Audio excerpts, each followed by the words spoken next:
اعوذ باللہ من الشیطان الرجیم بسم اللہ الرحمن الرحیم۔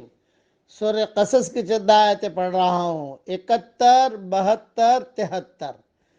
قل ارأيتم إن جعل الله عليكم الليل سرمدا إلى يوم القيامة من إله غير الله يأتيكم بضياء۔ کہہ دیجئے کہ بتاؤ، اگر اللہ قیامت کے دن تک تم پر ہمیشہ کے لیے رات کر دے تو اللہ کے سوا کون معبود ہے جو تمہارے لیے روشنی لے آئے؟ افلا تسمعون، تو کیا تم لوگ سنتے نہیں؟ قل ارأيتم إن جعل الله عليكم النهار سرمدا إلى يوم القيامة من إله غير الله يأتيكم بليل تسكنون فيه۔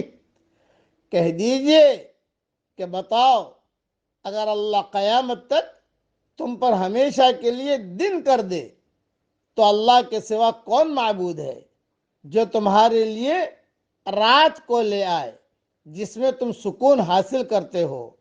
افلا تبصرون، تو کیا تم لوگ دیکھتے نہیں؟ وَمِن رَحْمَتِهِ جَعَلَ لَكُمُ اللَّيْلَ وَالنَّهَارَ لِتَسْكُنُوا فِيهِ، اس نے اپنی رحمت سے تمہارے لیے رات اور دن کو بنایا تاکہ تم اس میں سکون حاصل کرو۔ وَلِتَبْتَغُوا مِن فَضْلِهِ، اور تاکہ تم اس کا فضل تلاش کرو۔ وَلَعَلَّكُمْ تَشْكُرُونَ، اور تاکہ تم شکر کرو۔ اس کی مختصر سی تشریح سمجھا دیتا ہوں میں۔ اللہ تعالیٰ نے اپنی نعمتوں کے حوالے سے اپنی توحید کا اثبات فرمایا ہے کہ بتلاؤ، اگر اللہ تعالیٰ دن اور رات کا یہ نظام ختم کر کے ہمیشہ کے لیے تم پر رات ہی مسلط کر دے تو کیا اللہ کے سوا کوئی اور معبود ایسا ہے جو تمہیں دن کی روشنی عطا کر دے؟ یا اگر وہ ہمیشہ کے لیے دن ہی دن رکھے تو کیا تمہیں رات کی تاریکی سے کوئی بہراور کر سکتا ہے جس میں تم آرام کر سکو؟ نہیں، یقیناً نہیں۔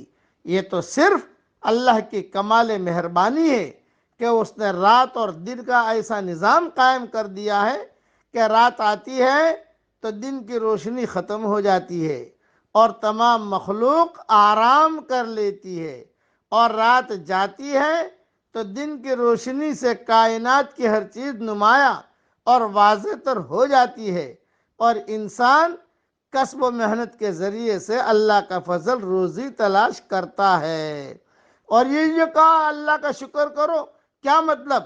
یعنی اللہ کی حمد و ثنا بھی بیان کرو، یہ زبانی شکر ہے، اور اللہ کی دی ہوئی دولت، صلاحیتوں اور توانائیوں کو اس کے احکام اور ہدایت کے مطابق استعمال کرو، یہ عملی شکر ہے۔